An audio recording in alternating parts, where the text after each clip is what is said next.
송구영신 예배 때 제가 같은 제목으로 그렇게 설교를 했고, 그때는 마태복음을 본문으로 이 말씀을 전했는데요.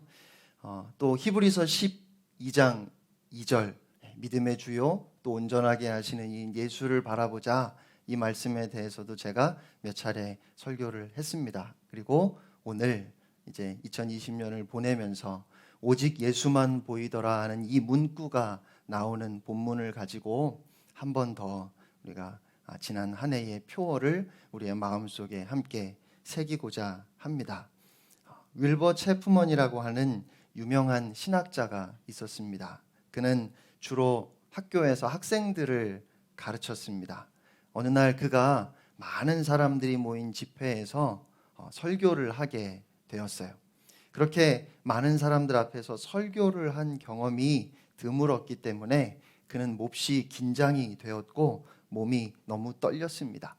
그때 한 사람이 하이드 선생님이 이 자리에 와 계신다고 그렇게 그냥 이야기를 해 주는 거예요. 혹시 여러분 존 하이드라는 이름을 들어보신 적이 있으십니까?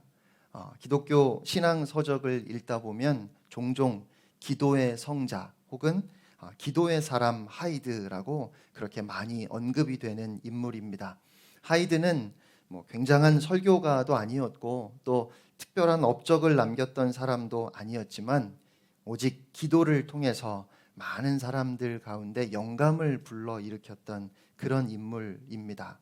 하이드를 만나는 사람마다 기도하는 사람이 되었을 만큼 기도의 불을 질렀던 사람이지요. 하이드가 그곳에 와 있다는 말을 듣고 체프먼 박사는 너무 기뻤습니다. 하이드 선생님을 좀 모셔와 주세요. 내가 기도를 받고 싶습니다. 이렇게 부탁을 했고 잠시 후에 하이드가 체프먼 박사가 대기하고 있던 방에 들어왔습니다. 체프먼 박사는 무릎을 꿇으면서 하이드 선생님, 제가 이제 곧 설교를 해야 하는데 굉장히 떨립니다. 나를 위해 기도해 주십시오 라고 말했습니다. 그래요? 그러면 함께 기도합시다. 하이드는 체프먼 박사의 손을 잡았고 두 사람은 함께 머리를 숙였습니다. 그런데 하이드가 아무 말도 하지 않는 것이었습니다. 1분, 2분, 3분, 5분이 지나도 계속 침묵만 흘렀습니다. 그렇게 거의 10분이 지났을 때 조용히 하이드의 입에서 한마디의 기도가 흘러나왔습니다. 주님, 우리에게 주님의 영광을 보여주십시오. 그 순간 체프먼 박사는 갑자기 그 방이 말할 수 없이 포근하고 따뜻해지는 것을 느꼈습니다. 말로 설명할 수 없는 거룩한 하나님의 임재를 경험한 것입니다. 그의 몸이 막 떨리기 시작했습니다. 그런데 그 떨림은 집회를 앞두고 긴장해서 떨었던 떨림과는 전혀 다른 것이었습니다. 후에 체프먼 박사는 글을 쓸 때마다 이 경험을 언급했습니다. 나는 그날 기도를 배웠다. 기도는 하나님의 임재 속에 들어가는 것이다. 그리고 하나님의 영광을 보는 것이다. 정말 멋있는 기도에 대한 정의가 아닌가 싶습니다. 여러분, 기도가 무엇이라고요? 기도는 하나님의 임재 속으로 들어가는 것, 그리고 주의 영광을 보는 것입니다. 우리가 하나님의 임재를 경험하고 또 하나님의 영광을 본다면 우리의 삶은 달라질 수밖에 없습니다. 하나님의 임재, 하나님의 영광이라는 말을 우리가 너무 많이 쓰다 보니까 조금은 상투적인 말로 들릴 수 있지만 정말 하나님의 거룩한 임재를 경험한다는 것, 하나님의 영광을 본다는 것은 엄청난 사건입니다. 하늘과 땅을 창조하신 전능하신 하나님, 역사와 삶의 주인이 되시는 하나님, 그 위대하신 하나님의 영광을 보는 것이 어찌 보통 사건일 수 있겠습니까? 그러한 경험은 우리의 삶을 송두리째 바꿔놓게 될 것입니다. 오늘 본문 말씀에 예수님이 영광스러운 모습으로 변모되셨고 그 모습을 지켜보았던 제자들의 이야기가 기록되어 있습니다. 모니터가 너무 크네요. 조금 줄여주세요. 흔히 예수님의 변모 혹은 변화산 사건이라고 그렇게 부르는 성경에 기록된 많은 사건들 중에 그래도 우리가 좀 많이 알고 있는 익숙한 사건이지요. 마태복음 17장과 또 마가복음 9장에도 이 동일한 사건이 기록되어져 있습니다. 예수님께서 베드로, 요한, 야고보를 데리고 산에 올라가셨습니다. 그리고 그들이 보는 앞에서 예수님의 모습이 변화되셨어요. 예수님의 얼굴은 해와 같이 빛나고 입고 계셨던 옷은 빛과 같이 하얗게 되었습니다. 마가복음을 보면 그 옷에 광채가 나며 새하얗게 되었는데 이 세상에서 누군가가 만들어낼 수 있는 그런 하얗고 깨끗한 것과는 차원이 다른 것이었다고 그렇게 증언합니다. 마가복음 9장 3절 말씀입니다. 우리 함께 읽겠습니다. 시작. 그 옷이 광채가 나며 세상에서 빨래하는 자가 그렇게 희게 할 수 없을 만큼 매우 희어졌더라. 아멘.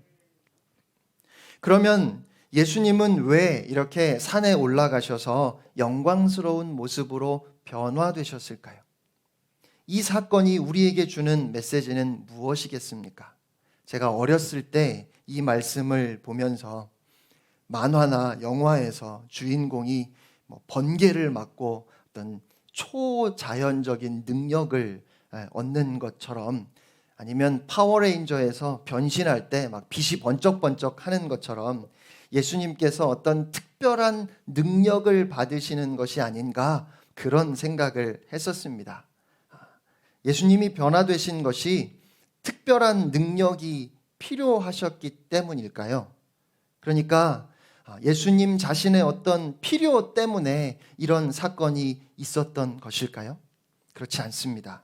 예수님께 뭔가가 부족해서, 모자라서 이런 변화가 필요하셨던 것은 결코 아닙니다.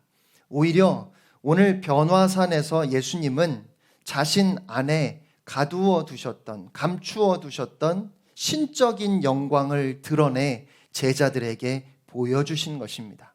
그러면 예수님은 왜 그런 모습을 제자들에게 보여주셨을까요? 오늘 본문 말씀이 이렇게 시작되지요. 이 말씀을 하신 후 8일쯤 되어, 어떤 말씀을 하신지 8일이 되었을까요? 빌립보 가이사랴에서 예수님께서 제자들에게 물어보셨습니다. 사람들이 나를 누구라고 하느냐? 제자들이 대답합니다. 세례 요한 혹은 엘리야 혹은 선지자 중에 한 사람이라고도 합니다. 주님이 다시 물어보셨습니다. 그러면 너희는 나를 누구라고 하느냐? 그때 베드로가 대답했습니다. 뭐라고 대답했지요? 누가복음 9장 20절에는 하나님의 그리스도이십니다 라고 그렇게 대답했다고 기록되어 있는데, 우리에게 좀 더 친숙한 마태복음 16장 16절 말씀을 보면 시몬 베드로가 대답하여 이르되 주는 그리스도시요 살아계신 하나님의 아들이십니다. 이렇게 대답을 했습니다. 그런데 중요한 것은 그때부터, 그러니까 베드로가 하나님의 감동으로 예수 그리스도가 메시아임을 고백한 그때부터 주님이 고난받으시고 죽임을 당하시고 3일 만에 다시 살아나실 것에 대해서 제자들에게 말씀하셨습니다. 마태복음 16장 21절 말씀, 우리 함께 한 목소리로 읽겠습니다. 시작. 이때로부터 예수 그리스도께서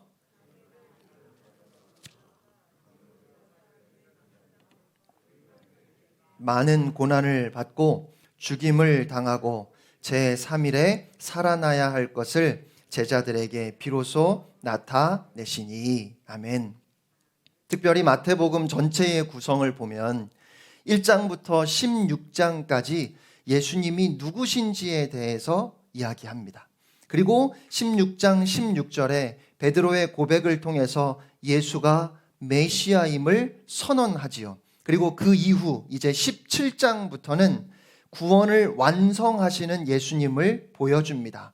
그렇게 예수님께서 너희는 나를 누구라고 하느냐 물으시고 베드로가 예수님께 주는 그리스도이시며 살아계신 하나님의 아들이십니다라고 대답했던 이 사건은 마태복음을 전반부와 후반부로 구분짓는 예수님의 공생애를 바라볼 때 아주 중요한 전환점이 되는 사건이었습니다.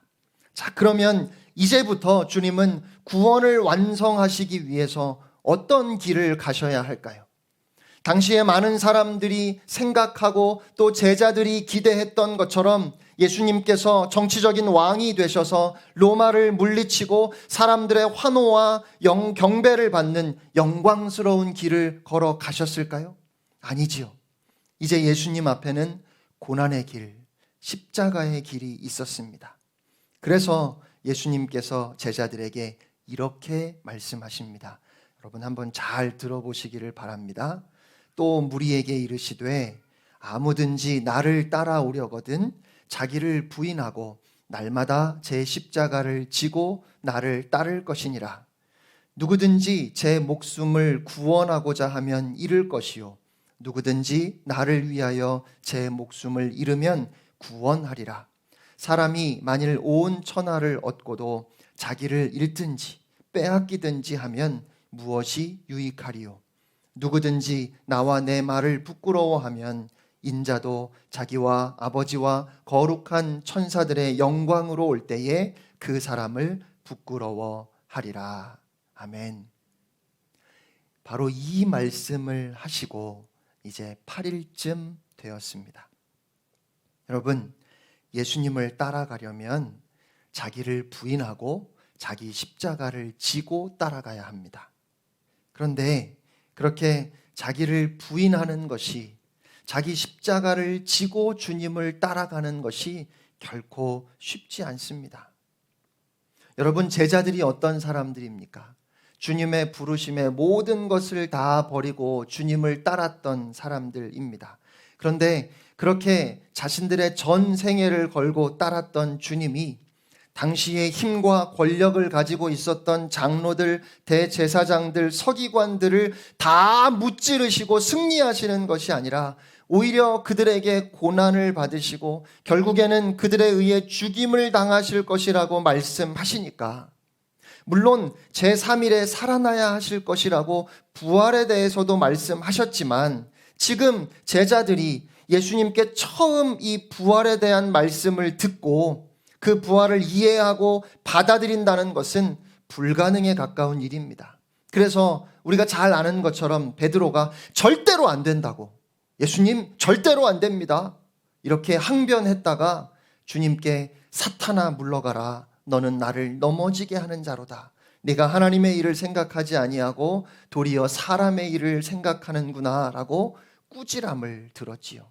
그런데 이 제자들이 예수님께서 그렇게 고난을 받으시고 끝내 죽임을 당하시는 모습을 보면서도 끝까지 주님을 따르는 것이 과연 가능하겠습니까? 글쎄요, 저는 불가능할 것만 같습니다. 여러분은 아니신데 저는 마음이 얼마나 간사한지 몰라요. 제가 제자들 중에 한 사람이었다면 예수님께서 그렇게 고난을 받으시고 끝내 십자가에 달려 죽으시는데도 목숨을 걸고 주님을 따를 수 있었을까? 솔직히 자신이 없습니다. 아니, 예수 믿으면 복 받고 예수 믿으면 병도 고쳐주시고 예수 믿으면 잘 살게 된다고 하니까, 그러니까 믿는 것 아닌가요? 그런데 주님은 누구든지 나를 따르려면 자기를 부인하고 날마다 자기 십자가를 지고 따라야 한다고 하셨습니다. 누구든지 자기 생명을 구하려는 사람은 잃을 것이요 누구든지 나를 위해 자기 생명을 잃는 사람은 구하게 될 것이라고 하셨어요. 그런데 제자들 중에 누가 그렇게 할 수 있었겠습니까? 아니 여러분, 우리가 그 자리에 있었다면 우리는 주님의 말씀대로 나를 부인하고 십자가를 지고 목숨도 내어놓고 그렇게 채찍에 맞아 피 흘리시면서 결국 십자가를 지고 골고다 언덕을 올라가시는 모든 사람들이 비웃고 조롱하는 그 주님을 끝까지 부끄러워하지 아니하고 따라갈 수 있었을까요? 예수님을 따라가기 위해서는 그렇게 자기를 부인하고 자기 십자가를 지고 따라가야 합니다. 이 세상의 가치를 내려놓아야 한다는 것입니다. 많은 것을 포기해야 할 겁니다. 아니, 나의 생명까지 주님을 위해 버려야 합니다. 그러나 그렇게 주님을 따르는 그 길은 사실은 모든 것을 얻는 길입니다. 생명을 버리는 것 같지만 사실은 영원한 생명을 얻는 길입니다. 그 길이 바로 구원의 길입니다. 이 세상의 그 무엇과도 비교할 수 없는 영광을 얻는 길입니다. 당장은, 지금은 마치 내가 이 세상에서 많은 것을 내려놓고 그래서 손해보는 것 같지만 우리 주님이 영광 가운데 천사들과 함께 오실 것이며 그때에 우리는 이 세상의 그 무엇과도 비교될 수 없는 영원한 영광에 참여하게 될 것입니다. 그래서 예수님은 그 증거로서 주님의 영광을 미리 보여주셨습니다. 주님의 얼굴은 해와 같이 빛나고 그 옷은 빛과 같이 희어졌습니다. 주님은 십자가의 길 그 끝에 놀라운 영광이 있음을 미리 보여주신 것입니다. 그러니까 힘들고 어려운 십자가의 길을 바라보면서 두려워하지 말고 주님의 영광을 바라보면서 담대하라고 말씀하시는 것입니다. 주님의 영광이 곧 나의 영광이 될 것을 믿으라는 것입니다. 장차 저와 여러분의 얼굴이 해와 같이 빛나고 우리의 때 묻은 옷이 빛과 같이 희어질 것입니다. 그것이 오늘 주님께서 영광스러운 모습으로 변화되시고 그것을 제자들에게 보여주신 이유입니다. 제자들이 다가올 미래의 영광에 대한 확실한 소망을 갖게 하시려고 이제 앞으로 예수를 증거하고 전파해야 할 제자들에게 예수 그리스도에 대한 확신과 용기를 주시려고 주님의 재림의 영광을 미리 보여주신 것입니다. 그렇다면 주님이 변화되셨던 이 사건은 오늘 우리에게도 말할 수 없는 힘과 용기를 주는 사건입니다. 이 사건을 통해서 주님은 우리에게 부활의 영광을 분명하게 보여주셨습니다. 우리에게 다가올 미래의 영광에 대한 확실한 증거를 오늘 말씀을 통해서 주님이 우리에게 주셨어요. 오늘 사건에 특별히 등장하는 두 사람이 있죠. 누굽니까? 모세와 엘리야입니다. 왜 하필 모세와 엘리야가 나타났을까요? 이 두 사람 말고도 구약에 믿음의 영웅들이 얼마나 많습니까? 믿음의 조상 아브라함도 있고 지금도 이스라엘 사람들이 가장 사랑한다고 하는 다윗도 있습니다. 그런데 왜 모세와 엘리야일까요? 모세는 구약의 율법을 상징하는 인물이고 엘리야는 구약의 선지자, 다시 말하면 예언을 상징하는 인물입니다. 율법이 가르치는 가장 중요한 핵심이 무엇일까요? 로마서 10장 4절 말씀입니다. 그리스도는 모든 믿는 자에게 의를 이루기 위하여 율법의 마침이 되시니라. 또 갈라디아서 3장 24절 말씀입니다. 이같이 율법이 우리를 그리스도께로 인도하는 초등교사가 되어 우리로 하여금 믿음으로 말미암아 의롭다함을 얻게 하려 함이라. 아멘. 예수 그리스도는 율법의 끝마침이면서 율법은 우리를 그리스도께로 인도합니다. 그런가 하면 구약 성경에 많은 예언서가 있습니다. 그리고 그 모든 예언은 장차 오실 메시아 예수 그리스도를 향하고 있습니다. 결국 모세를 통해서 주신 율법도 예수님을 가리키고 엘리야를 비롯한 모든 선지자들의 예언도 예수님을 가리킵니다. 구약의 모든 약속은 예수 그리스도를 통하여 완성된 것입니다. 그리고 본문 34절을 보면 마침내 그 모든 신비로운 광경의 정점에서 구름이 와서 그들을 덮었습니다.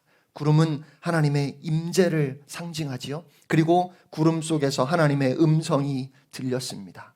이는 나의 아들 곧 택함을 받은 자니 너희는 그의 말을 들으라. 그리고 오늘 성경은 이렇게 증언합니다. 한번 따라하겠습니다. 소리가 그침에 오직 예수만 보이더라. 사랑하는 성도 여러분, 이 신비한 사건의 메시지는 오직 예수 그리스도만 바라보라는 것입니다. 우리는 율법이나 예언이 아니라 예수 그리스도 그 은혜의 복음을 통하여 구원받습니다. 오직 예수로만 영생을 얻습니다. 오직 예수만 우리의 길이요 진리요 생명이십니다. 예수님만이 우리의 영원한 구주이십니다. 그러니까 오직 예수만 바라보라는 것입니다. 누구 한 사람을 집중해서 바라보면 그 외에 다른 분들은 다 희미해지지요. 제가 그분을 집중하면 할수록 다른 분들은 다 희미해질 겁니다. 우리가 주님의 영광에 초점을 맞추고 오직 예수를 바라볼 때 이 세상의 모든 어려움이 다 희미해집니다. 영국의 윌리엄 비버리지 주교가 기력이 쇠하고 임종이 가까웠을 때 그가 가까이 알고 지냈던 사람들도 전혀 알아보지를 못했다고 합니다. 수년 동안 그와 만나서 교제했던 한 사람이 주교에게 주교님 저를 알아보시겠습니까? 라고 이렇게 물었지만 아니요, 당신이 누구요? 라고 거꾸로 물었습니다. 심지어는 그의 아내가 제가 누구인지 아시겠어요? 라고 그렇게 질문을 해도 역시 당신이 누구요? 라고 그렇게 되물어올 뿐이었습니다. 그때 한 사람이 조금은 걱정스러운 목소리로 주교님, 예수님을 아십니까? 라고 그렇게 묻자 그는 갑자기 얼굴이 밝아졌고 두 눈에 기쁨의 빛을 띄우며 물론이지요. 나는 지난 40년 동안 그분과 교제해 왔습니다. 그분은 나의 좋은 친구이며 나의 유일한 소망입니다라고 그렇게 대답했습니다. 이 세상의 모든 것을 다 가진 것 같아도 주님을 잃어버리면 다 잃어버린 것입니다. 그러나 모든 것을 다 잃어버리고 실패한 것만 같아도 예수 그리스도만 붙들고 있다면 여러분은 다 가진 것입니다. 많은 선교사들이 복음에 헌신된 복음의 증인들이 이 보지 못하는 것을 보았기 때문에 오지에서 가난과 질병과 싸우며 평생을 헌신했습니다. 그들이 무엇을 보았을까요? 성공입니까? 형통입니까? 아니지요. 120여 년 전에 복음의 불모지였던 조선 땅에 수많은 젊은이들이 찾아왔습니다. 여러분, 도대체 무엇을 바라고 왔을까요? 그 당시 한반도는 무언가를 바라고 꿈꿀 수 있는 가능성조차 없는 절망의 땅이었습니다. 그들은 죽을 각오로 이 땅에 왔습니다. 그리고 수많은 젊은이들이 이름도 없이 빛도 없이 이 땅에 피를 흘렸습니다. 그들이 보았던 것은 이 땅에서의 고난과 환난을 넘어 하늘의 영광이었습니다. 그들은 오직 예수님만 보았습니다. 이제 우리가 그 복음의 빚을 갚기 위해 선교의 사명을 감당하기 위해 나갑니다. 힘들고 어려운 상황에 처해 있는 사람들을 찾아갑니다. 여러분, 그들에게 우리가 전해야 할 것은 무엇일까요? 열심히 기도하면 하나님이 복 주셔서 모든 것이 지금보다 더 나아질 것이고 가정도 교회도 부흥하게 될 것이라고 그렇게 말해야 할까요? 아니지요. 그게 아닙니다. 앞으로 더 괜찮아질 것이고 더 나아질 것이라는 말은 복음이 아닙니다. 복음은 우리에게 예수가 있습니다. 우리에게 영원한 나라가 있습니다. 우리에게 주님의 영광이 있습니다라고 하는 그것이 복음이고 저는 이것만 진정한 위로가 된다고 믿습니다. 그러므로 천국을 바라보고 낙심하지 말아야 합니다. 우리는 그저 이 세상에서 조금 더 나은 삶을 추구하는 사람들이 아니라 본향을 사모하는 사람들이기 때문에 그렇습니다. 종종 기독교 역사 속의 순교 사건을 읽으면서 저는 스스로에게 질문해 봅니다. 나도 순교할 수 있을까? 내가 만일 예수 그리스도를 위한 죽음과 나의 목숨을 건지는 그 선택 앞에 서게 된다면 나는 과연 순교를 택할 수 있을까? 그런데 그 순교의 역사나 성경에 나타난 순교 사건들을 보면 공통점이 한 가지 있습니다. 모든 순교자들이 한결같이 하늘의 영광을 보았다는 것입니다. 우리 사도행전 7장 55절 56절 말씀을 다 같이 함께 읽겠습니다. 시작. 스데반이 성령이 충만하여 하늘을 우러러 주목하여 하나님의 영광과 및 예수께서 하나님 우편에 서신 것을 보고 말하되 보라 하늘이 열리고 인자가 하나님 우편에 서신 것을 보노라. 아멘. 사랑하는 성도 여러분, 여러분은 지금 무엇을 보고 계십니까? 사도 바울은 로마서 8장 18절에 현재의 고난은 장차 우리에게 나타날 영광과 비교할 수 없다고 했습니다. 지금도 우리 성도님들께서 많은 어려움과 고난의 시간들을 통과하고 계신 줄 압니다. 그러나 잊지 마시기 바랍니다.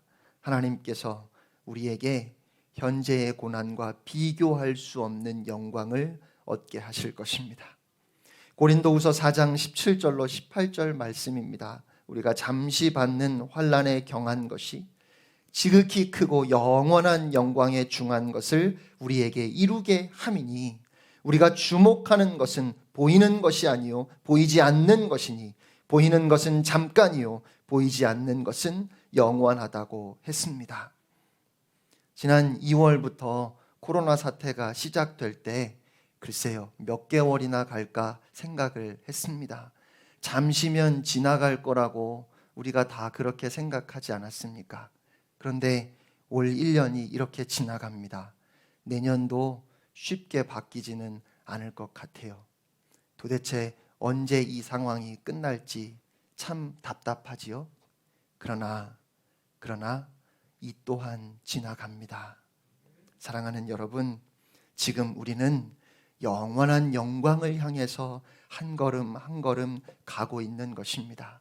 여러분이 통과하고 있는 이 환난이 영원한 영광을 위한 것임을 잊지 마시기 바랍니다. 그런데 오늘 우리의 문제가 있다면, 현대 교회의 문제가 있다면 이 땅에서의 형통과 건강을 바라보느라 하늘의 영광을 바라보지 못한 것이 아닐까 싶습니다. 세상의 영광을 바라보느라 주님의 영광을 바라보지 못했다는 것입니다. 그러면서 궁극적인 기쁨과 평화와 소망을 잃어버렸습니다. 하나님의 임재 안에서 우리는 세상을 이길 힘을 얻게 됩니다. 하늘의 영광을 바라볼 때 그리스도를 위해 복음을 위해 생명까지 버릴 수 있는 담대함을 얻게 될 것입니다. 하늘의 영광을 본 사람은 이 땅의 어떤 시련이나 고난도 이겨낼 수 있습니다. 매일매일 살아가는 우리 앞에 어려움이 있지요. 힘든 고난과 역경도 있습니다. 그러나 저는 믿습니다. 우리가 오직 예수만 바라볼 때 이 세상이 아니라 저 영원한 하늘의 영광을 바라볼 때 그 어떠한 어려움과 시련도 극복하고 반드시 승리할 것입니다. 이것이 오늘 예수님께서 저와 여러분에게 주님의 영광을 보여주신 이유이며 이 말씀을 통해서 우리에게 주시는 은혜인 줄로 믿습니다. 여러분, 우리가 새벽을 깨워 기도하는 것은 작정하고 기도해서 무언가를 얻어내기 위함이 아닙니다. 매일 아침 하루를 시작하면서 하나님과 함께하는 시간을 갖기 위함입니다. 하나님의 임재를 경험하기 위함입니다. 여러분이 하루를 시작하는 그 시간이 매일매일 하늘의 영광을 바라보는 시간이 되시기를 축복합니다. 그렇게 주님의 영광을 바라보며 하루하루를 살아낼 때 우리는 그 삶 가운데 승리를 맛보게 될 것이고 그 삶은 우리를 영원한 영광으로 인도할 것입니다. 그러므로 사랑하는 성도 여러분, 오늘 이 시간도 눈을 들어 주의 영광을 바라보십시오. 오직 예수만 바라보는 여러분 모두가 되시기를 주님의 이름으로 축원합니다.